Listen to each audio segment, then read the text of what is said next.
let's talk about conflict. I like something they wrote in the book, which I think is somewhere we need to look at. They said conflict is not the enemy. Yeah. How? Take it. Go ahead. Take it now. I should take it. Okay, so she said conflict is not the enemy. And the reason why we say that is because we come from different backgrounds. We come from different upbringings and different environments. And so we're shaped and fashioned and molded by different situations. And so therefore, we'll never see eye to eye because God has given us this vision of seeing things in different perspectives. And I always remember this story or a video Pastor Francis played where there was a boy in the classroom, two boys, and they were at the side of a table. And then the ball was split in two, was white on one side and black on one side. And so the guy on the side says, no, the ball is black. The other guy said, no, the ball is white. And they continue arguing back and forth. And the lecturer had a field. He said, okay, you know what? Switch sides. So the guy on the white side said, oh, the ball is black. The guy on the black side said, the ball is white. Because of the perspective, they were seeing it. Your cup is either half full or half empty, depending on how you see it. So conflict is not the enemy, but how you perceive it and how you adapt to it is the greatest thing. And that's one of the things people don't do in marriage, adaptability. So you adapt to the conflict and knowing that there is always a resolution to that conflict.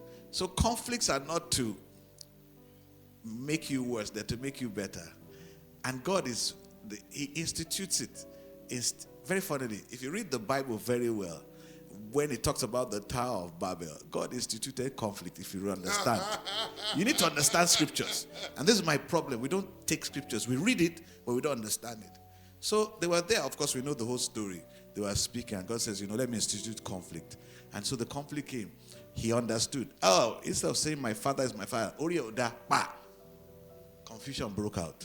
All right? And therefore, the tower couldn't be built. But what happened at the end of the day, right, is this. When conflict happens, you grow. So conflict causes you to grow.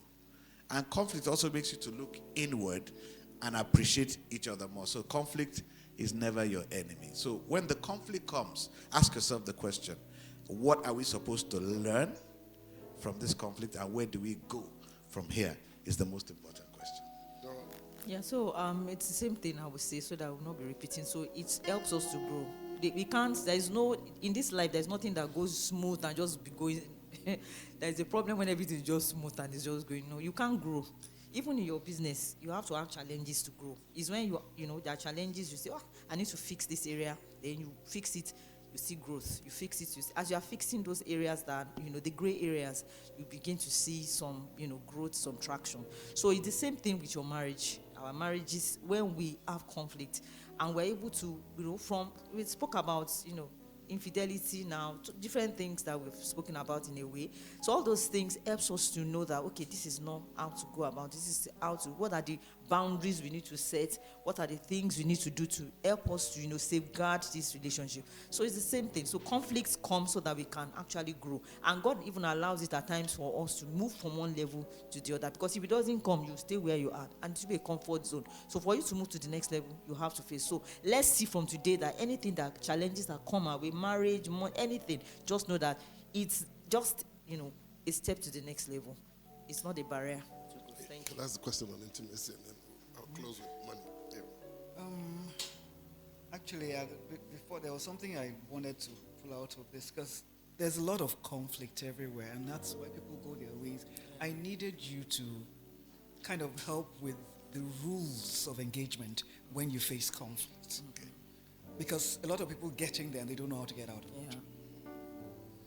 So can you help with that? Okay, so for us, when we get into conflicts, one of the things she said was, we step back.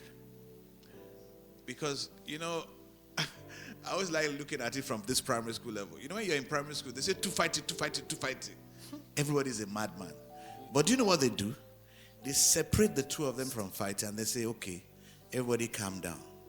When you calm down, you see your story, they find a middle ground and resolve. And the two fighting don't fight anymore. And so that's the principle of conflict resolution also. You part to settle down and calm down. analyze what has happened. Where did I go wrong? Then we come together and sit and say, okay, we apologize. Then we talk about it. Then we create a system and a boundary around it. I'll give an example so that we can understand. When we had the issue with opposite sex, there was conflict. So we said, you know what? Let's create a system and a structure around it so it doesn't happen again. So we said to ourselves, your friends are my friends. The people you don't want around me, let me know and let me know how to deal with it. The people I don't want around you, I'll let you know and you deal with it. That was number one. Number two, we said no more late night phone calls. So if you're a married woman, I find it very difficult. Once it's 9 o'clock, I won't call you. Exactly. I give you a level of respect that you're in your husband's house. Yeah. If I call you after that time, you know what I'll do? The first thing is I'll ask you, where's your husband? I will speak to your husband first. Take permission before I speak to you. And that was a rule. So we set that boundary. So nobody calls me after 9 o'clock. If you call me after 9 o'clock, it must be because of something. And we always said anybody can call if it's an emergency. My wife can pick my phone, I can pick her phone, no issue. So we set those boundaries and we put those structures in place on Facebook, on social media, and everything around us. And so that it would not repeat itself. But most of all, and most important, is talk about it. Have a resolution about it. In other words, have a to-do list about it. That's the thing about structure.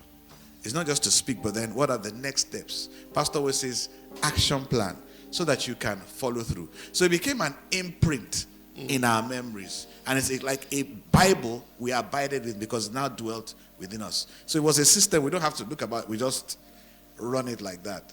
And so when we have those conflicts, she stays, I stay. I don't walk out of the house. You know, I met a man who said, I'm going to walk out. I said, you have just made your situation worse by walking out of the house. I said, the best thing you can do is move to another room, but stay in that same house. Cool down. I gave him, I said, you know what, if you're that angry, go fight the wall. Box the wall and get some bruises on your hand. So that you know the kind of pain. And when you know that kind of pain, then you know the kind of pain you're inflicting on her. And then you come back, sit down. And then you look at things objectively. And then when you're talking about it, don't put the blame game. Don't say it is you, it is me. No, it is we. We both caused the problem. So how are we going to resolve the issue? So we don't blame. We just look for a resolution and a way forward. And it may come to at times you need to compromise. We compromise and move on forward in getting that resolution done. Okay, so for me, I just want to say that, most times we find it very difficult to resolve conflicts because we are holding on to hurt and what the person has done. It looks bigger than, maybe it's my own. There's nothing too big that we cannot solve. That's what I believe. There is no problem that we cannot solve. So when you have a mindset like that, it makes it easy. But most times we just dwell on what the other person has. We can't even hear. Once you are like that, you can't even, there's no resolution. Once you have your mind, because what happens when we see couples that come together and they have issues is because it will degenerate to the point where everybody just wants to go their separate ways, because we can't just see that we are both in this together and see the big picture. So most times couples don't see that. When they don't see that, there's nothing you can do. So the first thing is to always look at the big picture. Like we said before, purpose. Why are we here? This is happening. Yes, it's a distraction, but we have a purpose. So how do we solve this? It's also about talking, because most times couples don't talk. We don't talk about it. My husband will say, whatever happens, keep talking. We have to keep talking, not abusing each other. Talking is not abuse. We are talking about the issue.